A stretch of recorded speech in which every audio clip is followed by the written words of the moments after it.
Hello everyone, I'm Brian. Today I'm be reacting to Where Does Ignorance Lie? Swami Sarvapriyananda.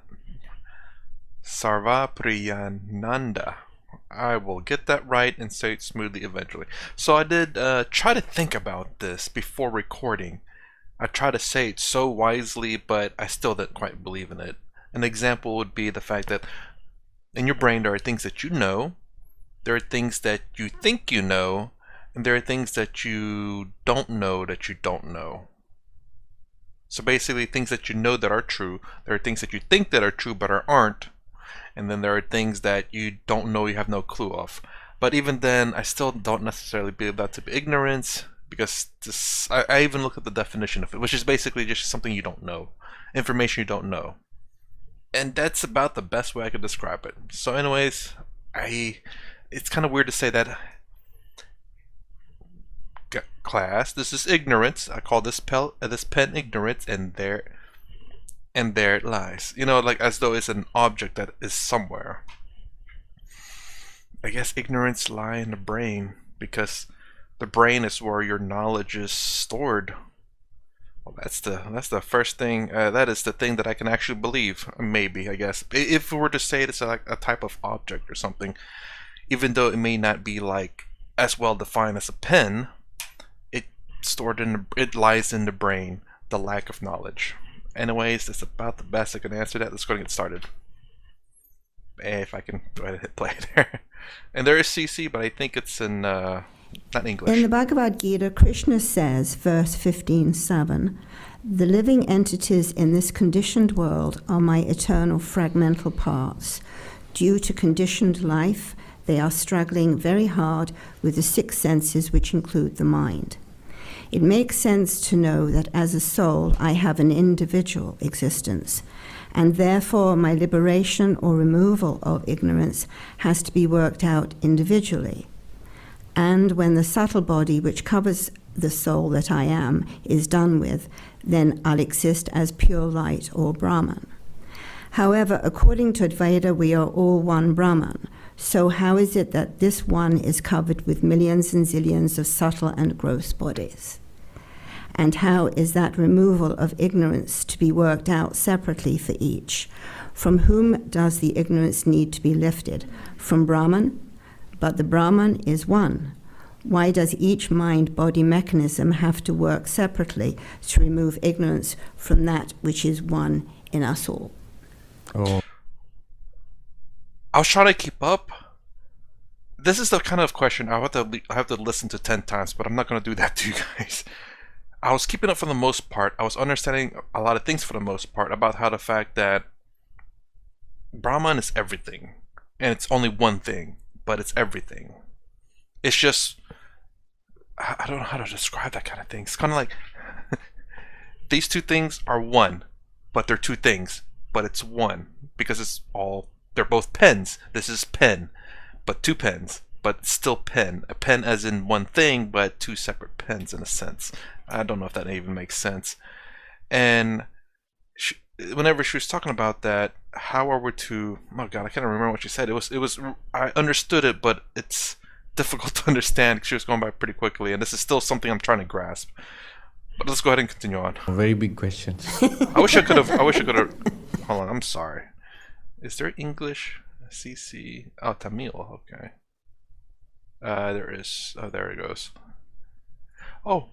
Okay, I'm sorry. We're gonna play this all over again. Oh, I apologize. I didn't realize. Usually, it just goes CC automatically. I'm sorry, English automatically, but.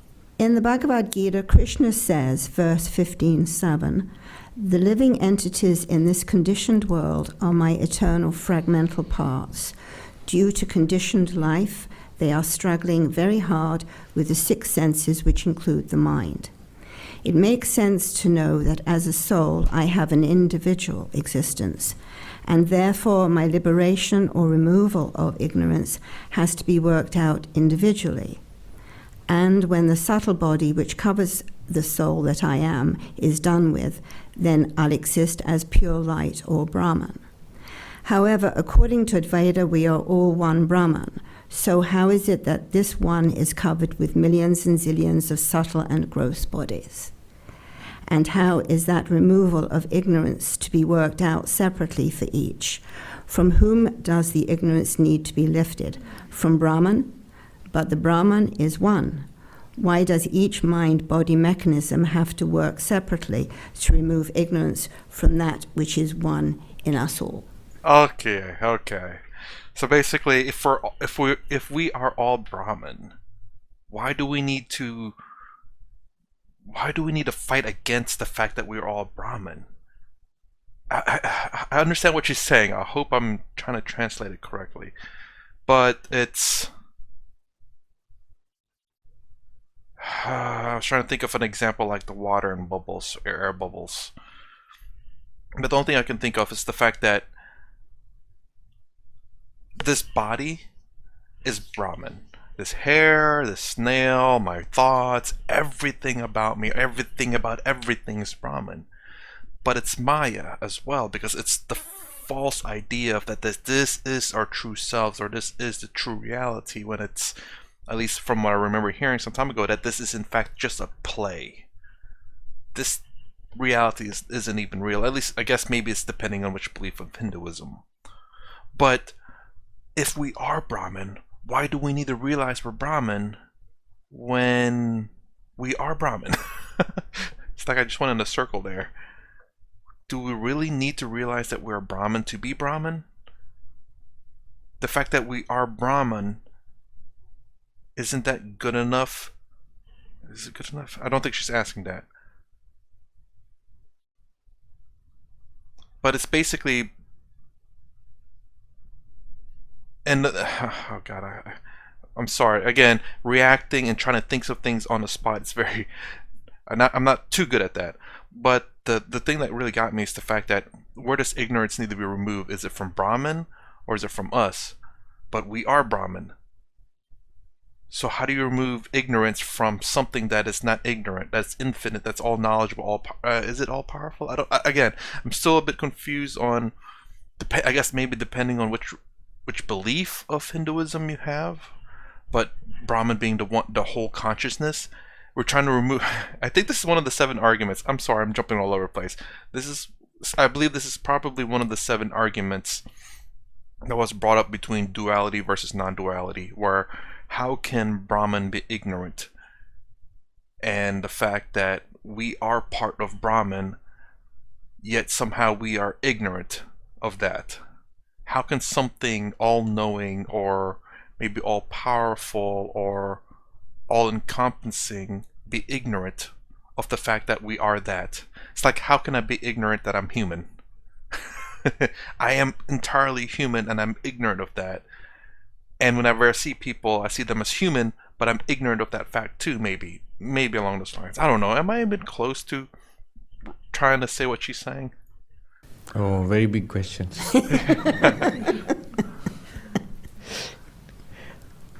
I remember when I was a young monk, I visited one of the schools of Tibetan Buddhism.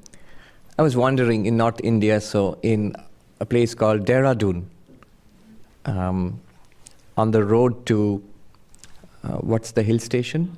Mussoorie. On the road to Mussoorie, there is a big Tibetan monastery. So I visited that. And I had this question about the relationship between Advaita Vedanta and Tibetan Buddhism. So the head of that monastery, who was the head of a particular sect of Tibetan Buddhists called the Sakyapa. Yes. So I met him. And a long queue of people all taking his blessings. He's like the guru for thousands of people. So I was in the queue as a sort of honored visitor and told him which lineage I come from, that I'm a Hindu monk and so on. So I had this question.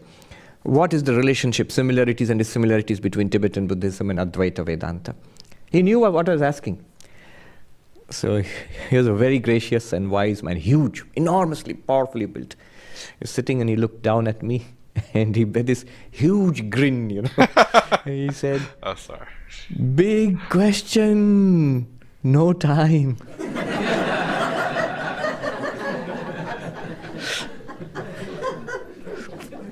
So I burst out laughing and I bowed down to him and said, thank you, that's all right, we'll some other time maybe. Please tell me you stopped you and Yes, said big I'll question. answer. I'll try to answer in brief. The real, the sting is in the tail. The real question, if you know the Advaita polemics, where is ajnana or avidya, ignorance? Where is it? Is it in Brahman or is it in us, the jiva? So that's the last one. But before that, the earlier part of it, are we one or many? That's what she's asking. Gita seems to say that we are many. The Lord says, these jivas are fractions of my being. So from that, the Vishishta Advaita philosophy can take up very well, that we are all parts of the Lord. So are we one or many? Obviously, as bodies, we are many. Just count. Head count. Bodies, we are many. As subtle bodies, the thoughts, feelings, ideas, persons inside, many or one? Many. He's trying to look at my face. What is the correct answer? No, just use common sense. Don't you feel that you're different from the person next to you? Of course. Your life story is different. Your ideas, thoughts, likes, dislikes, they're all different. So you are different. As bodies, we are different. As the subtle body also, we are different. We are different subtle bodies, different physical bodies. Clearly so. But as the Atman, as pure consciousness, yeah, that's supposed to be the correct answer. That's why you're telling me. That which we are trying to meditate upon, the vast, limitless sky of consciousness in which all sensations arise and fall. Even the word limitless, if it is limitless, Satyam, Jnanam, Anantam Brahma, pure being, pure awareness, and infinite. If it is infinite, if it is limitless, can there be more than one? Well, yeah, it kind of has to be limitless or infinite, at least as far as my understanding of it. In infinite, if there's a fixed number, it's not infinite. Limitless, if there is a limit, 500, 1,000, a billion, 100 billion, there's a limit. But if you put a cap on something, it's a limit, obviously. And then if there's no cap, it's a number that just continues on. A number between 0 and 1 is infinite. It's really weird to hear that. The fact a number between 0 and 1 is infinite. Even though there's a finite 0 and there's a finite 1, but in between those two is limitless numbers. Kind of crazy. You see what I'm asking? If the bodies are different, then there is limit. My body ends here and yours begins there. They say that my freedom ends where my nose ends and your nose begins. So, yes, there's a limit. These bodies are limited in space. I occupy this chair and not that chair. In time, there's a time when this body was born and there's a time when this body will die. We are limited in time. We are limited in space. And we are limited as object. That means each body is different from each other. So limitation is there. As minds also we are limited. My thoughts, your thoughts are different. They limit each other. This is not that. What do I mean by limit? This is this and not that. So there are two things. So it's limited. This is this and not that. That's a weird definition for limited, though. I've never heard it as saying... I actually want to use a really nice... I can't find my other pen. Anyways. Well, I guess I'll use that one. Okay. Saying this is limited and this is limited, as in they're not the same. That's a weird definition for limited. I've never heard limited being used. I don't know if that's the correct term for it, too. Again, this could go back to that one discussion with... oh god, I forgot their two names. The one that keeps talking about spirit, saying rock, there's spirits in rock, where it's, again, the definition of limit, at least as far as my understanding, is the fact that this is limited of 2, because I only have 2 in my hand. So if I'm going to give it away, I can only give 2 away. My limit is 2. This is 3. My limit is now 3. I don't have an infinite amount of these things. I only have 3 of these. My limit's now 1. Well, there's no limit, but there's an infinite number of nothingness in my hand. Well, that's not... I don't think that's right, but it's just a joke there. But limit as in something that is... a limitation, maybe, okay. Limit's a very odd definition he's using here. But that one consciousness without distinction, without limit, if you say infinite, How many infinites and how many limitless things can there be? Only one, logically speaking. Even if you want to understand it phenomenologically means how it feels to you. Clearly the body feels different. It feels to us right now, our bodies feel different, you can see. Minds also feel different. My mind is, I can't sense your mind, but you can sort of estimate the way we estimate, which we infer about other people's minds. And clearly we feel they're different people. So the minds are also different. But now think, if I am just the witness consciousness, without any characteristic means distinguishing characteristic. In Sanskrit, vishesha. I was thinking about this earlier. I didn't stop to say anything, but I think I know where he's going, which I can agree to him on a lot of it. But I'm gonna let him finish. And let me go ahead and say it. It's the fact that when we the Turiya, when we empty out our thoughts and everything, and then when we realize when a thought comes into place, I like this, I like that, that process, or the thing that answers that says I, is the same for everyone. That is something I think I can agree upon. For example, how we answer, how we come up with the I like this part, I like that, I don't like that. It's a blankness, void, nothing, blackness. And then the only time it's ever going to say I or answer a thought is when a thought goes into it. Other than that, it's nothing there. That I can agree upon. That I think a lot of people, or everyone, will have that same process. That same void. A lot of people don't honestly realize it. And I honestly didn't realize it for a long time either. Even, well, obviously before watching this, I never really thought about it that way. Vishesha means that which distinguishes one from the other. If there are no distinguishing characteristics, how will you say my infinite consciousness is different from your infinite consciousness? There is no my and your there. My and your comes only with the mind. So from the Atman point of view, the infinite consciousness, Atman or Brahman, same thing. It's one. It's one. Then if I am the Atman or Brahman, how is it many? It's just imagine this. The one sun shining there, reflected in multiple pots and buckets of water, dewdrops. You will see millions of reflections. And they're all shining like the real sun. So how many suns are there? It's a one real one and many reflected ones. So there's only one real sun, but this consciousness reflected in the mind. Just now when we look at our minds, we feel conscious, we feel aware. That's the reflected consciousness, Chidabhasa.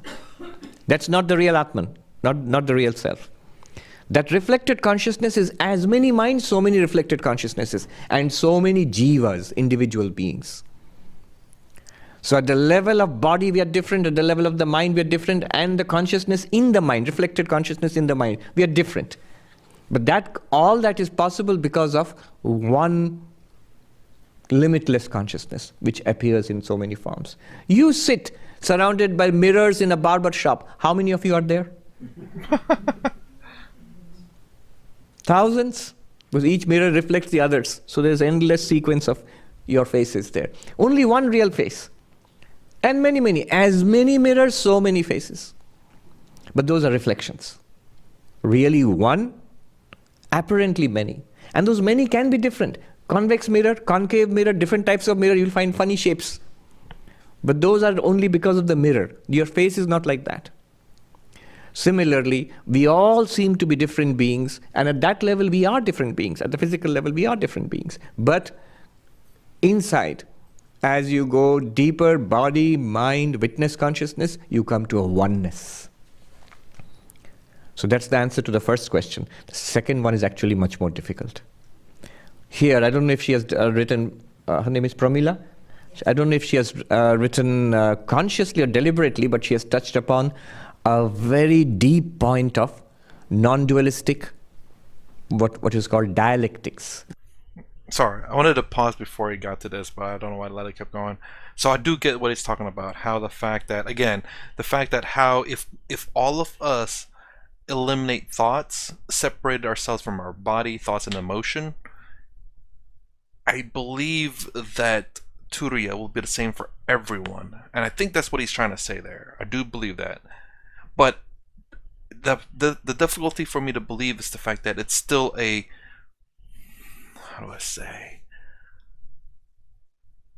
I guess this one consciousness, as opposed to each of us having this similar thought process. Again, I guess I should say this. I so far, in terms of my default from the very beginning, before I started watching wisdom video, which I think most people default to before watching wisdom videos, is duality. That I am myself and you are a separate person, and we're not connected by one consciousness. That is my viewpoint at the moment, and it's just, again, to say, I gave this example before, to say that, okay, this pen, it exists. You can see it, you can touch it, you could lick it, you could taste it. It tastes different, I'm sure, at every different times, because it depends on what touches it. And you can feel, smell it. Yeah, I don't want to smell it. Anyways, you can see that. You can't touch it, obviously, because through the camera, but you can see it for sure. We can say this exists. But then when I say this pen exists, right here, this pen, you can't see it, I can't see it, but it's there. It's difficult for me to believe in something that is immaterial, and that is the thing that's very difficult for me to justify. It is just genuinely, I think, a difficult. I can't blame anyone for saying that I don't believe in, this pen. If you don't, do you believe this pen is here? If you say you don't, then you're kind of in the same scenario as I am. I say the pen exists and here it is. You just have to, I don't know what to say to make you believe this. But if you say you don't believe in this pen, hopefully the idea is coming across that this is where I'm coming from, because this pen does not exist. So how did she get into a very deep point of non-dualistic? Let's go ahead and continue. Dialectics means debates with the dualists. So one great question is, where is ignorance or Maya? In Sanskrit, ashraya. What is the locus? Where is ignorance? So why should that be a problem? You see, Vedanta says Brahman alone is real. Because of ignorance of our real nature, we seem to be individualized. We seem to be separate. Now, if ignorance is in us, then how did we come to exist? Because before our individualized existence, ignorance must be there. After ignorance, only Brahman appears as individualized jiva. Are you with me? It's a matter of logic. So ignorance must... Sorry, you're going to rewind that, because I want to understand that part. Because before our individualized existence, ignorance must be there. Gonna rewind it again. Then, and again. Sorry. Our real nature, we seem to be individualized. We One seem more to time. be separate. Sorry. So one great question is, where is ignorance or Maya? In Sanskrit, ashraya. What is the locus? Where is ignorance? So why should that be a problem? You see, Vedanta says Brahman alone is real. Because of ignorance of our real nature, we seem to be individualized. Brahman, okay, so according to this, Brahman existed first and foremost. And I believe anyway, if I'm understanding him correctly. And only when ignorance is introduced is that we have our individualities. Other than that, if ignorance was never there, we're all still Brahman or one, all one. We seem to be separate. Now, if ignorance is in us, then how did we come to exist?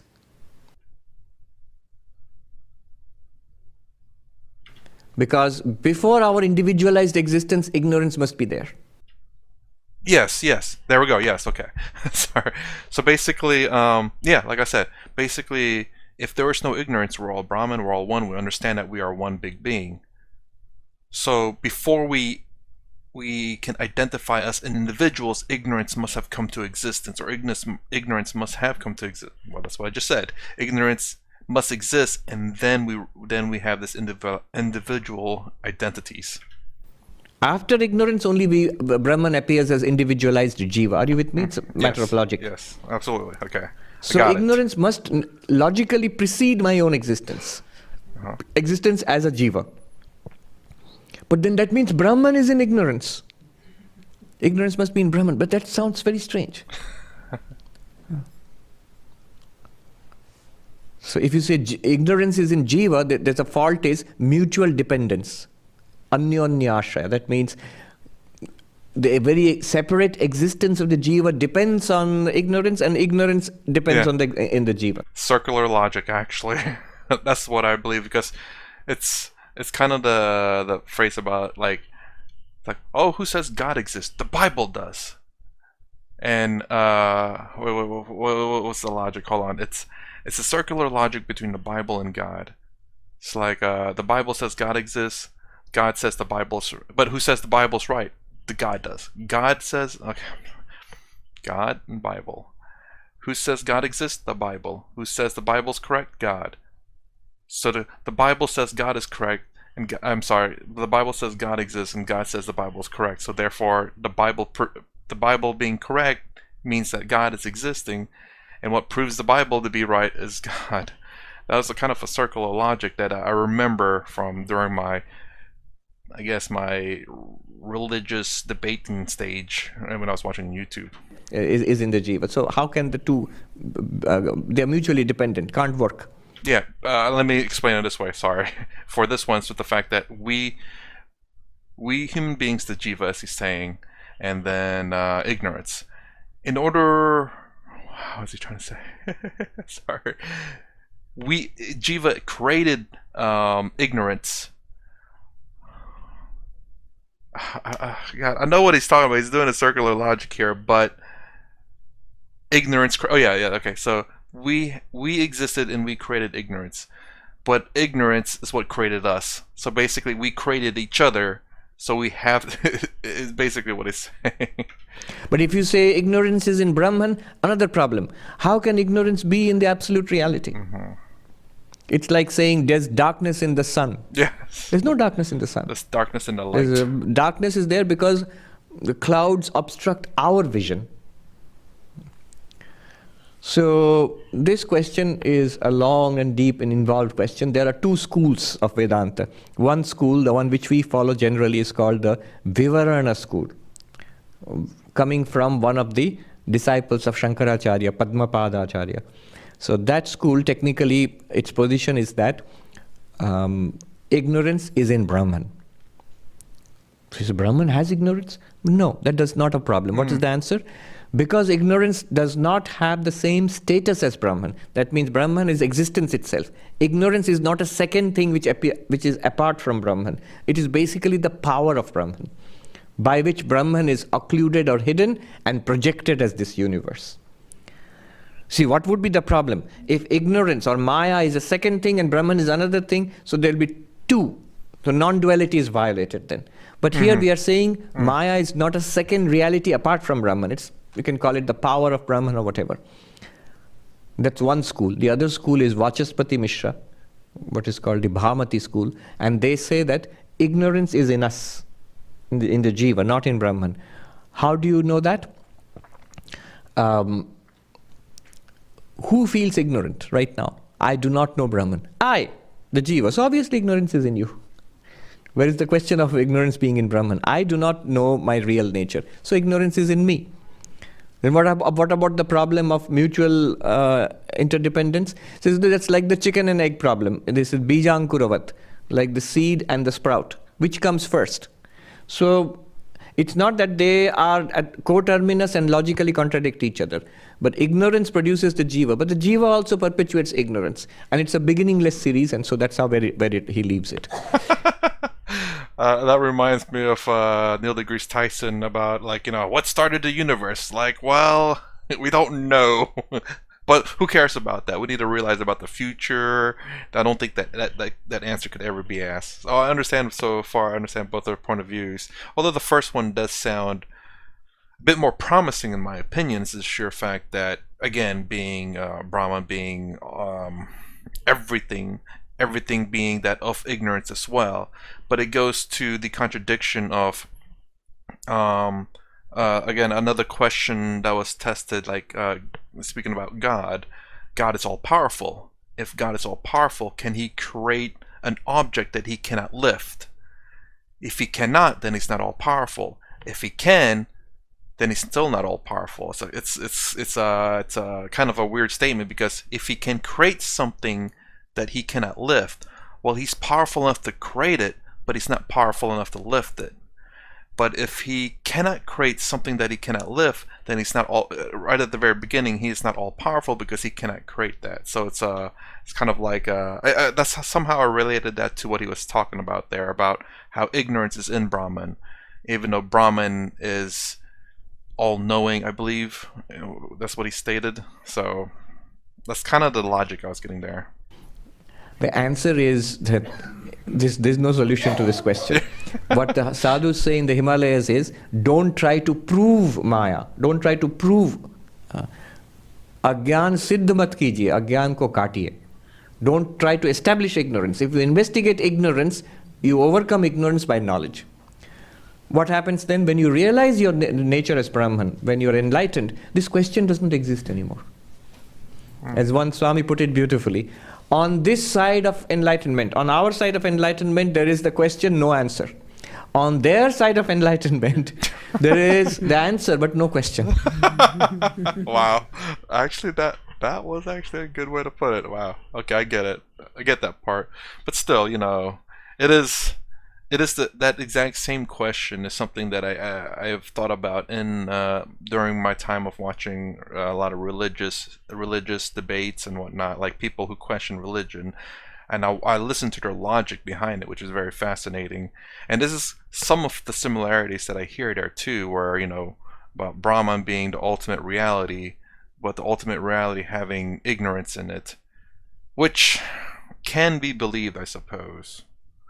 Because if the ultimate reality is all inclusive of everything, that would also include a negative. The ultimate reality be to have ignorance.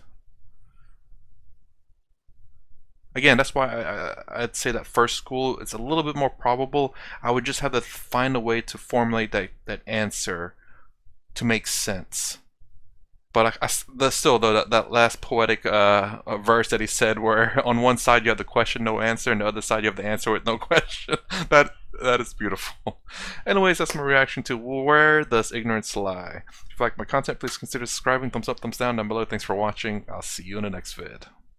Just real quick, I was going to put this in another video, but I decided I was going to attach it to the end of this video, or somewhere in the middle of this video. I love that saying. On one side, I was thinking, it's like, I need this in a shirt. On one side of the shirt, the front, it says the question with no answers, and the back has to say answers with no questions. That is so amazing. I really like that.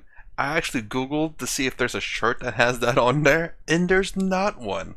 I gotta find out who said that, because that is an amazing quote. I really love that quote. I really want that quote.